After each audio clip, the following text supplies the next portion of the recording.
Ah, je suis trop contente de te retrouver. Je suis en haut de ma montagne. Regarde-moi ça un peu comme c'est beau. Voilà, ça c'est ma vue. Donc je me suis engagée avec moi-même de grimper ma montagne tous les matins histoire de me faire mon petit cardio. Et ce matin, j'avais envie de te parler de la honte. Pourquoi je te parle de la honte? Parce que c'est ma blessure fondamentale. Quand tu regardes ton Genkeys, et pour ça tu peux aller sur genkeys.com, c'est un outil extraordinaire que j'ai vraiment à cœur de transmettre. Tu vas voir, il y a une clé qui s'appelle vocation, qui est à la fois rouge et bleue. Et cette clé-là, elle est fondamentale parce que elle contient ta blessure fondamentale et à la fois, eh bien, c'est une porte pour ta guérison et pour ta prospérité. Et déjà là, il y a quelque chose d'assez incroyable. Comment on appelle ça? Le chemin de la séquence prospérité, donc qui est la troisième séquence que nous propose le Genkeys. La première, c'est la séquence dorée avec les 4 premières clés. La deuxième, c'est la séquence Vénus qui est vraiment un voyage à travers ton enfance, les traumatismes. Et une fois qu'on a fait ce voyage dans l'enfance, alors on peut voir apparaître notre blessure fondamentale, donc pour moi la honte.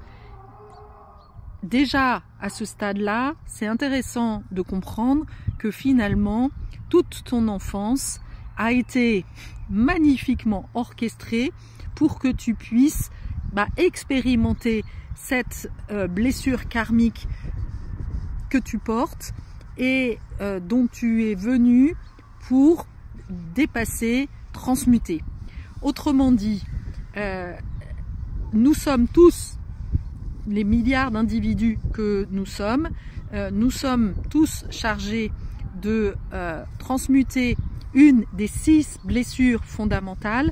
Alors les blessures, c'est la première, alors je sais plus dans l'ordre, mais il y a la première, c'est la répression, c'est-à-dire plutôt le côté je refoule en fait cette blessure. La deuxième, je crois que c'est la alors je sais plus dans l'ordre, mais il y a la culpabilité, le rejet, donc la honte, il y a l'indifférence, et puis la dernière, je ne sais plus. Mais ce qui est intéressant de voir, c'est que donc nous avons le rôle que nous avons dans le chaos actuel, et c'est vraiment la façon dont l'enseignement finalement du Genkeys est de comprendre que la façon dont nous pouvons sortir du chaos et du bordel ambiant actuel, ça passe par notre créativité, par notre initiative. Nous avons tous une clé pour transmuter et nous libérer de cette blessure. C'est-à-dire que on pourrait aller un peu plus loin par rapport à ça. Si tu veux, encore une fois, il y a ces 6 blessures-là, et c'est comme si chaque âme, avant de s'incarner, choisissait, décidait de prendre une des blessures et se charge évidemment de la revivre pour la transmuter. Certaines âmes sont là pour aider aussi, et ça c'est très très important de comprendre que d'autres âmes qu'on va appeler, moi j'aime bien faire la distinction entre les canards et les cygnes. Les canards sont là pour faire revivre aux cygnes cette blessure-là, et souvent ce sont tes parents, les personnes qui t'ont justement fait du mal dans ton enfance. Mais ces personnes-là, sur un autre plan, ce sont des âmes alliées, tu comprends? Ils sont chargés de te faire replonger dans cette blessure pour que toi, tu puisses la transmuter. Et tu vas pouvoir la transmuter à partir du moment où tu vas déjà en prendre conscience. Et que tu vas pouvoir vraiment la regarder en face. Et à partir du moment où tu la regardes en face, eh bien, il y a une porte là qui s'ouvre pour toi et le début justement d'une vocation, c'est-à-dire comme s'il y allait un chemin pour toi d'en sortir en fait. Moi, la façon dont ça s'est manifesté, ça a été au moment où j'étais vraiment dans le malaise. C'est l'ombre de ma vocation, puisqu'il y a la clé et ensuite la ligne. Ma clé, c'est la 57, et donc c'est l'ombre du malaise. Et à un moment donné dans ma vie, j'avais vraiment l'impression, sentiment de répétition, ce sentiment de fatigue, d'être au bout du rouleau, de ne plus savoir quoi faire, d'être comme dans un labyrinthe, à me cogner contre les murs. Et finalement, c'est à ce moment-là qu'est arrivée la danse. Et la danse, elle est complètement intégrée dans la sphère 46 de la culture. Et entre les deux, entre la vocation et la sphère de la culture, c'est le chemin de l'initiative. C'est-à-dire que finalement, tu vois que ce que j'ai vécu moi, eh bien, j'ai vocation à le transmettre. C'est grâce à cette... J'aime beaucoup ce mot en anglais, embodiment. C'est en le mettant dans mon corps, en fait, en m'incarnant beaucoup plus, que l'intuition m'est venue, qu'il y ait des tas de choses qui se sont réveillées chez moi, comme si tout d'un coup, je changeais vraiment de fréquence, et c'est exactement ce qui s'est passé. J'ai changé de fréquence, et quand on change de fréquence, on attire à soi de nouvelles choses, et c'est à partir de ce moment-là que on commence à avoir un nouveau chemin. C'est un peu comme le chemin 9/3/4, le quai 9/3/4 dans Harry Potter. Donc moi, la danse a été vraiment ce quai 9/3/4 qui m'a ouvert à une autre type de compréhension. On a un corps physique, un corps mental, mais aussi on a un corps causal. Et le corps causal, il est vraiment lié, c'est notre connexion au divin. Et à l'époque, je n'étais pas du tout connectée au divin, et c'est ça qui me manquait. Et le corps m'a vraiment aidé à me rebrancher là-dessus. Et donc, la honte, j'aimerais rentrer un petit peu plus dans le détail de cette honte, en tous les cas, ce que j'en ai compris. Déjà, la première des choses, c'est que de faire la distinction entre la culpabilité et la honte. On est coupable, on se sent coupable de ce que l'on a fait, mais la honte est quelque chose de bien plus profond, puisqu'elle vient vraiment toucher notre intégrité, notre être profond. On se sent mauvais, on se sent dégradé, on se sent indigne, et ça, c'est, on va dire, à cause lié au fait du regard de l'autre, très très tôt dans l'enfance. C'est-à-dire que parce que justement on a manqué eh bien, d'un regard aimant de notre mère, en particulier de la mère, et parce que ensuite ça se répète et ça se développe, alors on a vraiment ce sentiment d'être indigne. Et ce qui est très important à comprendre, c'est que justement la honte, elle est bien la projection du regard extérieur sur toi. Et c'est pour ça qu'elle est très puissante, parce que ça fait une empreinte en fait. Et c'est tous les travaux que j'ai pu faire depuis des années, notamment grâce à Gabor Maté aussi, qui dans son bouquin sur les TDAH explique, parle de sa propre histoire, qui a beaucoup d'écho avec la mienne, puisque sa mère était, il y est aussi de lignée juive, et il explique que sa mère était dépressive, et que voilà, lui ayant manqué de ce regard vivant en fait, de ce regard aimant, eh bien il a développé une espèce de vide intérieur, un sentiment honte finalement d'exister et de morbidité. La honte, elle est aussi pour moi très rattachée à cette notion de morbidité en fait, parce que pour moi il n'y a que la honte qui peut amener un être à vouloir se supprimer. Je n'en vois pas d'autres en fait dans les principales, dans les différentes blessures, parce que encore une fois la culpabilité, elle touche à oui, je me sens coupable d'avoir fait ça, mais c'est juste lié à une action. Donc il suffit que je prenne conscience, je change d'action pour avoir une autre perception de moi-même.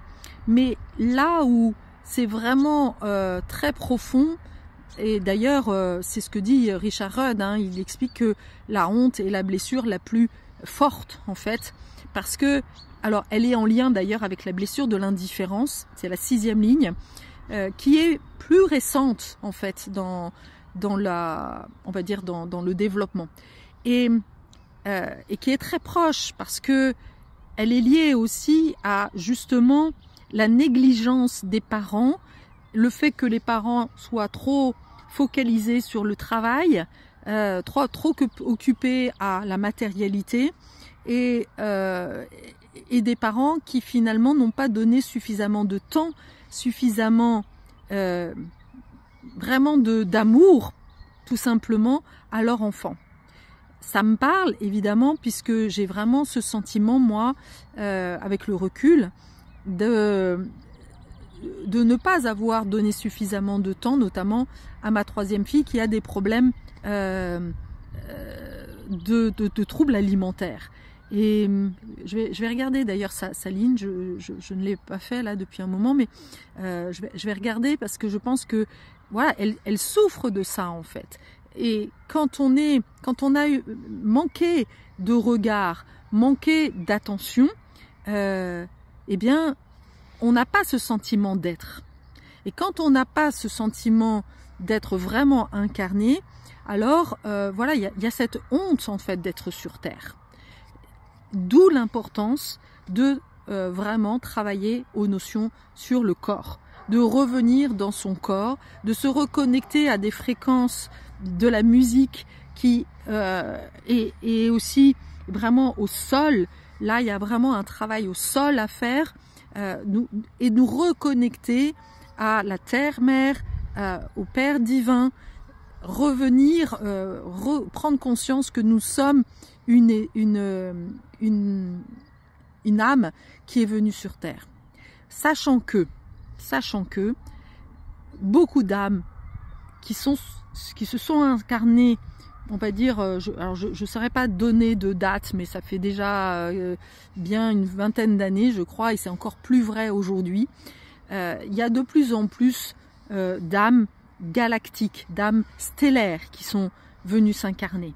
Donc ce sont des âmes qui ont une fréquence très très haute, et à la fois, et c'est l'expérience que j'ai faite moi dans mon incarnation, je crois faire partie de ces âmes-là.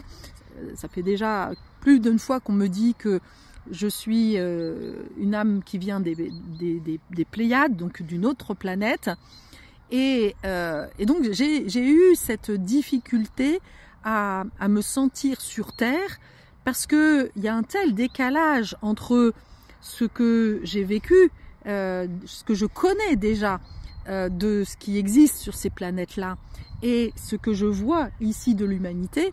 Et à la fois, je suis venue justement pour réharmoniser tout ça, pour, on va dire,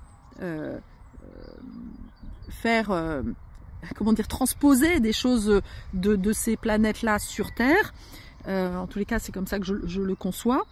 Eh bien, ça va me demander un ancrage, en fait. C'est comme s'il y avait une part d'âme qui était restée, en fait, sur ces planètes-là. C'est souvent le cas parce que l'enjeu quand on arrive sur Terre, alors c'est une chose quand on est sur notre planète, de se dire oui, je vais aider les terriens à ne pas reproduire la même connerie qu'ils ont fait que pendant l'Atlante, mais c'en est une autre quand on arrive dans l'incarnation, d'être face à l'enjeu, puisque évidemment il y a le voile de l'oubli qui fait que finalement tout notre savoir il part un peu en fumée, il revient petit à petit, mais c'est pas si simple en fait. Et d'ailleurs la danse m'a beaucoup aidé à récupérer ma sagesse des vies antérieures. Et donc voilà, d'où la nécessité de revenir dans le corps, parce que le véhicule qui se souvient, le véhicule qui a cette mémoire, c'est le corps. C'est pas le mental. On est dans une société ici en Europe très mentale, et donc il y a vraiment un rééquilibrage à faire. On passe notre temps devant des écrans, on passe notre temps devant à écouter des informations qui nous donnent que des mauvaises nouvelles, et ces fréquences-là sont vraiment très nocives en fait pour notre être, pour notre corps, mais on n'en s'en rend pas compte. D'où vraiment l'importance de se rebrancher à notre corps pour se brancher au cosmos, pour se brancher à la conscience universelle qui, elle, va nous donner la direction, qui, elle, nous reconnecte à cette fameuse intuition, cette guidance, en fait, intérieure, pour te dire, ok, où est-ce que tu dois aller, qu'est-ce que tu dois faire, voilà, et te remettre, en fait, sur le bon chemin.